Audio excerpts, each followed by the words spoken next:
مسلم شریف میں آگے الفاظ ہیں کہ سیدنا ابو ہریرہ کہتے ہیں کہ حضرت عمر فاروق رضی اللہ تعالیٰ عنہ مجھ سے کہا کرتے تھے کہ مجھے اپنی زندگی میں کبھی بھی نبی علیہ السلام کی طرف سے عمارت کا شوق پیدا نہیں ہوا.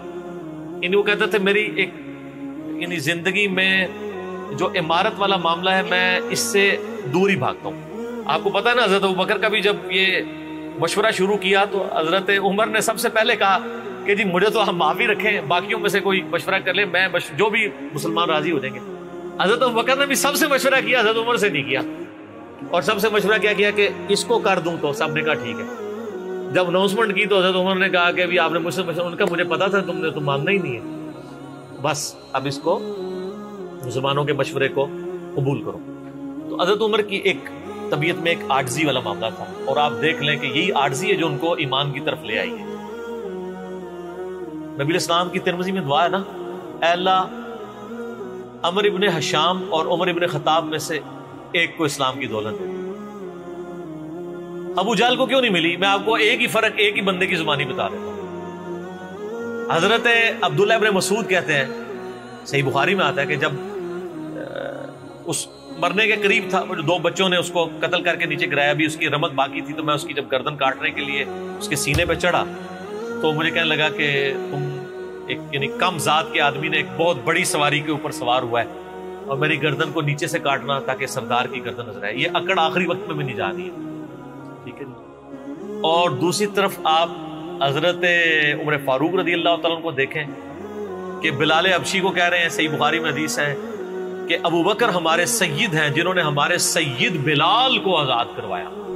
عرب کے بنو عدی کا سردار ایک حبشی کو, یہ آپ امیجن ہی نہیں کر سکتے آج کہ خاندانی وہاں پہ نظام, قریش تو اپنے برابر کسی کو سمجھتے نہیں تھے, سیدنا بلال کہتے. اور ایک دفعہ جب ابو جہل پٹائی کر رہا تھا عبداللہ ابن مسعود کی, دھکا مار کے چلا گیا. یہ سب کچھ عمر سیریز میں فلمایا قطر والا.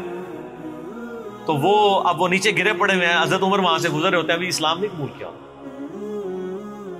تو وہ ہاتھ پکڑ کے اسے اٹھاتے ہیں, تو عبداللہ بن مسعود کی زبان سے نکل جاتا ہے کہ واللہ تم ان دونوں میں سے بہتر.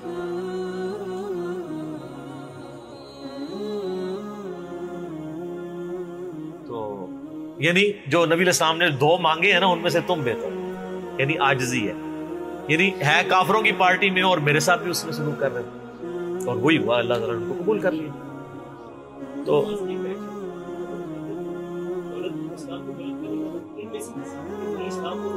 ہاں یہ بھی, یہ 2 علیحدہ حدیث ہیں, 2 علیحدہ, ترمذی میں دونوں روایتیں. اچھا اب آپ دیکھیں کہ سیدنا عمر فاروق رضی اللہ تعالیٰ عنہ کہتے ہیں, حضرت ابو ہریرہ کہتے ہیں مسلم شریف کی اس حدیث میں کہ حضرت عمر مجھے کہا کرتے تھے مجھے پوری زندگی کبھی عمارت کا شوق نہیں ہوا سوائے اس دن کے کہ جس دن علی کو جھنڈا ملا. مجھے بھی خواہش تھی کہ کاش نبی علیہ السلام مجھے وہ جھنڈا دے. یہ حضرت علی کے لیے بہت بڑی فضیلت ہے اس حوالے سے کہ سیدنا عمر ان پر رشک کرتے تھے. باقی ایک سنن کبریٰ البیہقی میں من گھڑت روایت ہے کہ حضرت عمر کہا کرتے تھے, وہ جو ایک بڑی مشہور بیان کر رہے ہوتے ہیں کہ جی وہ ستاروں کے برابر کس کی نیکی ہیں. حضرت عائشہ نے پوچھا ان کا بھی تیرے باپ کی ہیں, تو حضرت عمر کی ہیں, تو پوچھا کہ میرے باپ کی, ان کا بھی, ان کی تو ایک نیکی جو ہے وہ غار ثور کی سب پہ بھاری ہے. اس حدیث کو شیخ البانی نے, شیخ زبیلی زئی صاحب نے, دونوں نے لکھا ہے یہ موضوع حدیث ہے, وضع کی گئی حدیث ہے, لیکن یہ ہمارے مسلمانوں کے بچے کو یاد ہے. جعلی حدیث ہے, ضعیف نہیں سر, گھڑی ہوئی حدیث ہے. اور جو مسلم شریف کی حدیث تھی وہ ہم نے آگے ایکسپلور کیا کہ حضرت عمر کہتے تھے مجھے علی پر رشک کہ مجھے وہ جھنڈا نہیں ملا اور علی کو ملا. دوسری طرف سیدنا علی بھی سیدنا عمر سے بڑی محبت کرتے تھے. ہاں, بخاری اور مسلم دونوں میں حدیث ہے, مشکات میں بھی آپ کو مل جائے گی 3 جلد میں, حضرت ابوبکر عمر کے فضائل کے چیپٹر میں. عبداللہ ابن عباس کہتے ہیں کہ سیدنا عمر کی میت رکھی ہوئی تھی اور لوگ ان کی میت پہ رو رہے تھے اور اپنے اپنے انداز میں ان کے اوپر سلام پیش کر رہے تھے کہ آپ کی وجہ سے اللہ نے اسلام کو اتنا عروج دیا, رومن اور پرشین امپائر گر گئی, یرموک اور قادسیہ میں اللہ نے مسلمانوں کو فتوحات دی. اور کہتے ہیں اتنے میں ایک شخص میرے پیچھے آگے کھڑا ہوا, کیونکہ میں بھی میت کے سامنے بیٹھا ہوا تھا, اس نے میرے کندھے کے اوپر آ کے یوں کونی رکھ لی اور اس نے سیدنا عمر کی میت کو مخاطب کر کے کہا کہ اللہ تجھ پہ رحم کرے اے عمر ابن خطاب، میں نے اللہ کے محبوب صلی اللہ علیہ وآلہ وسلم سے بارہا سنا تھا کہ میں ابو بکر اور عمر فلاں جگہ گئے، میں ابو بکر اور عمر داخل ہوئے، میں ابو بکر اور عمر نکلے، مجھے امید تھی کہ تم اپنے ان دو ساتھیوں کے ساتھ جا کے ملو گے۔ کون سے دو ساتھی؟ سیدنا ابو بکر اور سیدنا محمد رسول اللہ صلی اللہ علیہ وآلہ وسلم۔ اور اللہ کی قسم اس روئے ارض پہ تم وہ شخص تھے کہ مجھے خواہش ہے کہ میں تمہارے اعمال کے ساتھ اللہ کے حضور پیش ہوں۔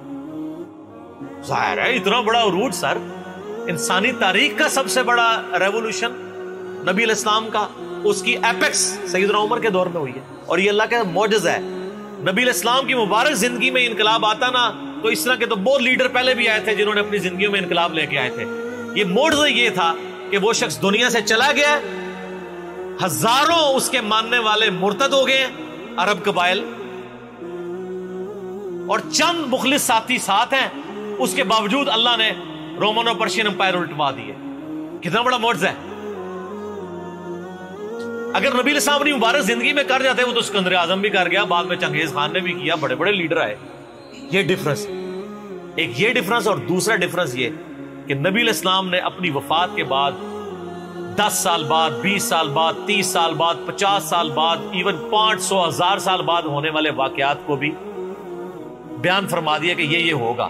آج تو ہم تاریخ میں دیکھ سکتے ہیں کہ وہ سب کچھ ہوا ہے۔ اگر آپ کو شوق ہو تو دلائل النبوہ امام بیہقی کی کتاب ہے، 3500 حدیث پہ، 5ویں صدی ہجری میں لکھی گئی ہے۔ اس میں 500 سال میں جو نبی علیہ السلام کی پروفیسیز پوری ہوئی ہیں نا، من نوان اسی طریقے سے موجود ہے۔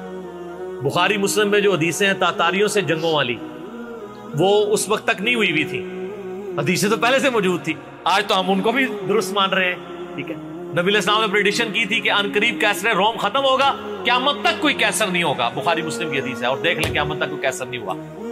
ان قریب پرشین امپائر ختم ہوگی اور قیامت تک کوئی کسرا نہیں ہوگا۔ آج دیکھ لیں 1400 سال ہو گئے ہیں سر۔ یہ اسی طریقے سے ہے کہ میں کہوں کہ ان قریب امریکہ اور رشیا ختم ہو جائیں گے ود ان فیو ایئرز، اور قیامت تک کبھی ان کو پاورز نہیں ملیں گے جو کہ ابھی پاور ہیں اور جن کی صدیوں سے چل رہی ہیں، اور وہ پھر پاور بھی ان لوگوں کے ہاتھوں ہوئی ہے کہ جن کے پاس اسلحہ بھی نہیں تھا ان کے سے لڑنے کے لیے، مین پاور بھی نہیں تھی ان کے لیول کی، الٹوا دی اللہ تعالیٰ نے۔ تو سیدنا علی نے کہا کہ یعنی ابن عباس کہتے ہیں کہ حضرت عمر فاروق رضی اللہ تعالیٰ عنہ کی میت پہ یعنی یہ کلام وہ جو شخص میرے یعنی کندھے پہ کونی رکھ کے کر رہا تھا نا، تو میں نے جب اس کو مڑ کے دیکھا تو وہ علی بن ابی طالب تھے جو سیدنا عمر کے بارے میں یہ کلمات کہتے تھے۔ تو یعنی ان لوگوں کی للہیت تھی کہ وہ تعریف کیا کرتے تھے، کوئی آر محسوس نہیں کیا کرتے۔ اور آپ دیکھیں سیدنا عمر کی بھی کتنی محبت تھی سیدنا علی سے کہ جب کبھی بھی فارن ٹور پہ جاتے تھے اپنی جگہ حضرت علی کو خلیفہ بنا کے جاتے تھے، کیونکہ نبی علیہ السلام جب تبوک پہ گئے تھے تو سیدنا علی کو چھوڑ کے گئے تھے، بخاری مسلم میں آتا ہے۔ حضرت علی رو پڑے، پہلا اور آخری موقع تھا کہ جنگ میں نہیں گئے، تو فرمایا تم اس پہ راضی نہیں ہو، تمہاری میرے ساتھ وہی نسبت ہے جو ہارون کی موسیٰ کے ساتھ، مگر میرے بعد کوئی نبی نہیں۔ تو حضرت عمر اس سنت میں عمل کرتے تھے، جب بھی وہ جاتے تھے، جب بیت المقدس فتح ہوا چابیوں کے لیے انہوں نے بلایا، سیدنا علی کو اپنی جگہ چھوڑ کے گئے، اس سنت پہ عمل کیا کرتے۔ اور یہ بات شیعہ کے ہاں بھی ملتی ہے۔ میری ایک شیعہ عالم کے ساتھ ایک دفعہ بحث ہوئی 2011-12 کی بات، تو مجھے کہنے لگے کہ حضرت عمر جو ہے نا حضرت علی کو خلیفہ بنانے میں مخلص نہیں تھے، اسی لیے انہوں نے 6 رکنی کمیٹی بنائی، ان کو چاہیے تھا ڈائریکٹ حضرت عمر حضرت علی کو نامزد کرتے۔ تو میں نے کہا اس کے پیچھے ریزن کیا ہے، وہ تو حضرت عمر نے خود بتائی ہے، بخاری مسلم دونوں میں حدیث ہے۔ ابن عمر کہتے ہیں جب حضرت عمر کو زخم لگا اور اب ہمیں یقین ہو گیا کہ وہ جانور نہیں ہوں گے، کھاتے تھے تو انتڑیاں کٹ چکی تھی، یہیں سے وہ سب کچھ نکل جاتا تھا، تو ہم نے عرض کیا کہ اپنا خلیفہ کسی کو نامزد کر دیں۔ تو انہوں نے کہا اگر میں اپنا خلیفہ کسی کو نامزد کرتا ہوں تو میں اس کی سنت پہ عمل کرتا ہوں جو مجھ سے بہتر ہے، ابو بکر، اور اگر میں نہیں کرتا تو میں اس کی سنت پہ عمل کروں گا جو ان سے بھی بہتر ہے، یعنی رسول اللہ صلی اللہ علیہ وسلم۔ ابن عمر کہتے ہیں جب میں نے حضرت عمر کی یہ بات سنی نا تو مجھے سمجھ آ گئی کہ اب حضرت عمر کسی کو نہیں بنائیں گے، کیونکہ وہ ہمیشہ ہر معاملے میں نبی علیہ السلام کی سنت کو پرائورٹی دیتے تھے. اور وہی ہوا کہ انہوں نے کہا کہ میں 6 رکنی کمیٹی بنا رہا ہوں. بخاری کے اور مسلم کے الفاظ ہیں کہ میں اپنے بعد اس امر خلافت میں ان 6 بندوں سے زیادہ کسی کو اہل نہیں سمجھتا جن سے رسول اللہ صلی اللہ علیہ وآلہ وسلم اپنی وفات تک راضی رہے. اور فرمایا علی، عثمان، طلحہ، زبیر، عبد الرحمن بن عوف، سعد ابن ابی وقاص. اچھا یہ کون ہے؟ عشرہ مبشرہ ہیں. عشرہ مبشرہ میں سے یہ 6 بندے باقی تھے اور ایک 7واں بھی تھا. اس کا نام اس نے لیا کہ ان کا بہنوئی تھا، سعید ابن زید. وہ تو معاویہ کے دور میں جا کے فوت ہوئے ہیں نا. سعید ابن زید تو بہت بعد میں فوت ہوئے. اور اسی بخاری میں الفاظ ہیں کہ عبداللہ بن عمر کو مشورے میں ضرور شامل کرنا لیکن اس کو کوئی خلیفہ نہ چنے. اور کہا کہ سعد ابن ابی وقاص پہ اگر تم متفق ہو جاؤ تو اسے خلیفہ چن لینا، اور میری اس بات کو دلیل نہ بنانا کہ میں نے اسے معزول کیا تھا پرشین امپائر کی گورنری سے. کہیں ایسا نہ ہو کہ تم اس پہ متفق اور کہو کہ اس کو تو عمر نے اتارا ہوا تھا، اینو تے رہن دو. اس دے 62 لگ گئی ہے. یہ 62 ہے ہی جعلی چیز ہے. اسلام میں کوئی 62 نہیں ہے. اسلام میں یہ نہیں ہے کہ آپ کو مطلب موت کے غرغرے تک توبہ قبول ہے. آپ ایک بندے کے ساتھ معاملہ ہو جاتا ہے اور وہ توبہ طائب ہو جاتا ہے تو بس ٹھیک ہے. وہ تا حیات نائل کوئی نہیں ہوتا. اسلام میں کوئی تا حیات نہیں ہے. اللہ تعالیٰ کے ساتھ گستاخی کرنے والے کے لیے بھی جامع ترمذی میں حدیث ہے کہ موت کے غرغرے تک جو ہے وہ توبہ کا دروازہ کھلا ہوا ہے، موت کے غرغرے سے پہلے. تو 62 نہ لگا دینا اس پہ. وہ ایک معاملہ تھا. وہ حضرت عمر کسی کو 4 سال زیادہ گورنر رہنے نہیں دیتے تھے، انہوں نے ان کو ہٹا دیا. تو یعنی ان لوگوں کی یہ للہیت ہوا کرتی. تو میں نے اس کو کہا کہ دیکھو کہ یہ وجہ تھی کہ انہوں نے نبی الاسلام کی سنت پہ عمل کیا کہ میں ان 6 بندوں سے نبی الاسلام راضی تھے، میں اس کمیٹی بناؤں گا. میں اور اس میں الفاظ ہیں بخاری مسلم میں کہ میں زندگی بھر تمہارا بوجھ اٹھاتا رہا، اپنے مرنے کے بعد تمہارا بوجھ نہیں اٹھاؤں گا، تم خود اپنا خلیفہ چن لینا ان 6 میں سے. یعنی میں کسی کو نامینیٹ نہیں کروں گا. دوسرا میں نے اس شیعہ عالم سے یہ بات کی کہ حضرت عمر اتنے بڑے رسک کے اوپر تھے کہ جس نے پوری دنیا کو الٹ دیا ہے اور وہ چند بندے لے کے رومن اور پرشین امپائر کا وزٹ کر رہا ہے. کوئی بھی قافلہ ان پہ حملہ کر کے ان کو شہید کر سکتا تھا. اور اگر خدا نہ خواستہ اس دوران وہ شہید ہو جاتے تو حضرت علی آٹومیٹکلی خلیفہ ہوتے کیونکہ ان کو چھوڑ کے گئے ہوئے تھے. یہ ان کا اخلاص تھا.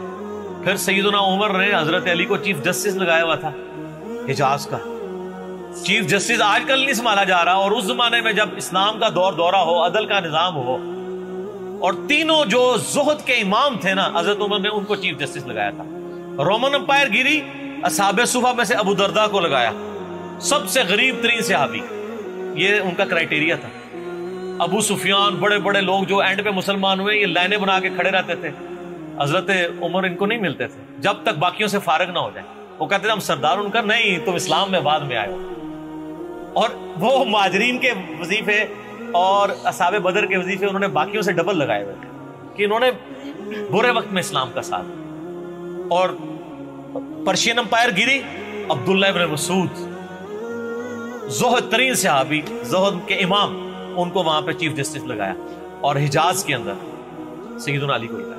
اور اس سے بھی بڑھ کے سیدنا علی بن ابی طالب کی ایک بیٹی ہے ام کلثوم، سیدہ فاطمہ سے ان کا رشتہ مانگا سیدنا عمر کہ میرا اہل بیت رسول کے ساتھ رشتہ بنا. صحیح بخاری میں بھی اس کا ذکر اشارتاً موجود ہے ام کلثوم کا.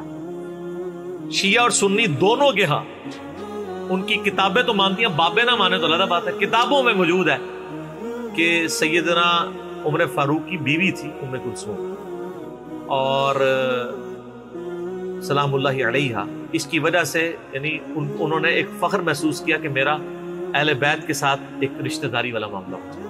تو سیدنا عمر اس طرح کے معاملات کے اندر اہل بیت کے ساتھ بہت حسن سلوک والا معاملہ کیا کرتے تھے. اگرچہ ان کی طبیعت میں سختی ضرور تھی لیکن جو دین کے معاملے میں تھی وہ ساری سختی اپنی ذات کے معاملے میں نہیں ہوا کرتی. صحیح مسلم میں ایک حدیث ہے، اسی پہ میں کنکلوڈ کرتا ہوں کہ سیدنا عمر نے ایک خواب دیکھا کہ مجھے ایک مرغے نے خواب میں ٹھونگے ماری. انہوں نے پھر اگلے دن خطبہ دیا. انہوں نے کہا کہ میں نے خواب میں دیکھا ہے کہ اس طرح مجھے ایک مرغ نے چونچے ماری ہیں خواب کے اندر. میں نے اس کی تعبیر یہ کی ہے کہ عنقریب مجھے قتل کر دیا، اور اگر بائی چانس اچانک میں مار دیا جاؤں، یہ تو کسی کو نہیں پتا تھا کہ وہ ایک تقریباً 3-4 دن تک زخمی حالت میں ہوش میں رہیں گے. اچانک بھی تو مر سکتے تھے اگر گردن اتر جاتی. اگر میں اچانک مار دیا جاؤں تو تم اس امر خلافت کو ان 6 بندوں سے باہر نہ جانے دینا. صحیح مسلم میں ان 6 بندوں کے نام نہیں ہیں، لیکن بخاری میں وہ نام بھی ہے: سیدنا علی، عثمان، طلحہ، زبیر، عبد الرحمن بن عوف اور سعد بن ابی وقاص. اور انہوں نے کنسنسس کے ساتھ پھر بعد میں سیدنا علی اور عثمان ہی بچ گئے تھے، ان میں ٹائی پڑ گئی تھی تو الٹیمیٹلی پھر حضرت عثمان کو چن لیا گیا. تو اگر میں اچانک مار دیا جاؤں تو ان 6 بندوں سے باہر کسی کو خلیفہ نہ چننا. اور مجھے پتا ہے کہ جب تم ان 6 بندوں میں سے کسی کو خلیفہ چنو گے تو کچھ لوگ تمہاری مخالفت کریں گے، اور یہ وہی لوگ ہیں جن کو میں نے اسلام کی خاطر اپنے ہاتھوں سے مارا ہوا ہے. یعنی وہ لوگ جو بالکل اینڈ پہ مسلمان ہوئے ہیں، جن سے ہم نے غزوہ بدر، خندق، احد لڑی ہوئی ہے. اب یہ اینڈ پہ مسلمان ہوئے ہیں، چونکہ وہاں پہ بھی انہوں نے حکمرانی دیکھی ہوئی ہے، تو یہاں پہ بھی ان کی خواہش یہ ہوگی کہ ان میں سے کسی کو خلیفہ چنا جائے.